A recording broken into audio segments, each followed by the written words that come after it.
Hi, AT from CNC at Home. Time to do another wedding project. Same couple that the last one was done about. We'll see them, happy couple here in the background sort of. Get out of the way so you can see them. What I'd like to do is take this picture, clean it up a little bit, and then etch it onto a piece of glass and so that it would be a framed picture. That's what it's going to look like. Actually, that's what it does look like. I'd like to go through the process to show you how I did that. The first thing that I need to do is take this picture and clean it up a little bit. Let me move out of the way. As you can see, the happy couple, there's this building between them, and that just doesn't look good.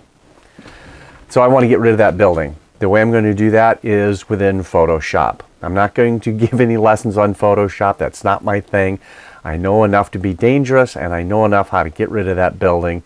So let's take a quick look at the before and the after, and I'll just show you kind of quickly how I got rid of that building.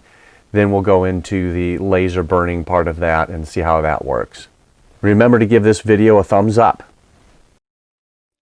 As you can see, that white-topped building in the background is what we want to get rid of. To do that, what I'm going to do is I'm going to find some woods over here and copy that, mask off the two people, and just paste it in. And what that'll do is cover up the building and should look pretty good. Here's what it looks like once that's done.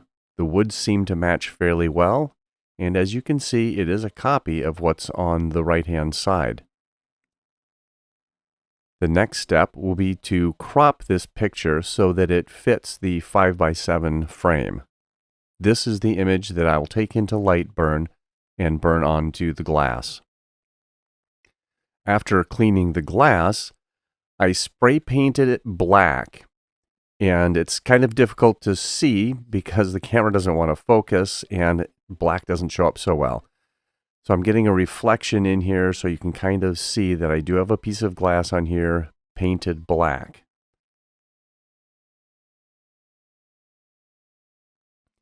Once the glass is dry, I get it squared up in the laser and I run my frame option to make sure that the burn is going to be on the glass where I want it to be, and it is.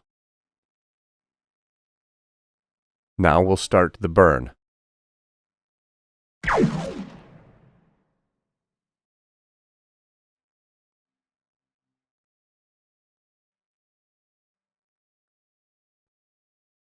This burn ended up taking about 3 hours and 45 minutes to do. So not a very fast burn by any means, but it is doing a 5x7 inch piece of glass. Now that the glass has been etched, I need to take this and clean all that black paint off. I went into the garage and did that. I used just my regular lacquer thinner and let it soak on there to make sure that the paint was nice and dissolved essentially, and then did quite a bit of wiping on that. The glass is very thin. You need to be careful with that. This is actually my second attempt. The first attempt, I don't know if you can see that very well, but the first attempt has a big old crack in it right here. That happened when I was putting it into the frame. So just putting these little tabs back down, cracked the glass. So you need to be careful with that. Put the glass on a nice flat sturdy surface, and you can really scrub on it then. Make sure to wear some leather gloves or something to protect you. Plate glass is very sharp on the edges and you can cut yourself easily. I was able to get the paint cleaned off. I used a little bit of steel wool on that as well to kind of get aggressive in there, and it cleaned off real nicely.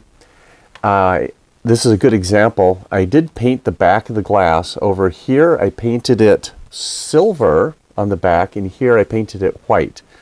And I don't know how well this is going to show up on camera, but the white turned out better than the silver did in this particular case.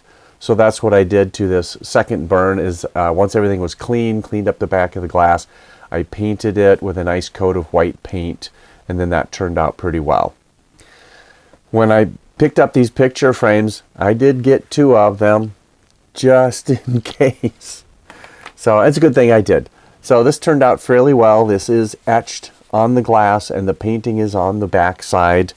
So all in all, this project turned out pretty well. Hopefully the bride and groom will enjoy this. It's kind of a unique gift, something that's very personalized to them, and it doesn't take up too much space either. So as they do their travels over the next several years, it won't take up a lot of room, and it'll be a good memory for them. I hope you enjoyed this video. If you did, give it a thumbs up.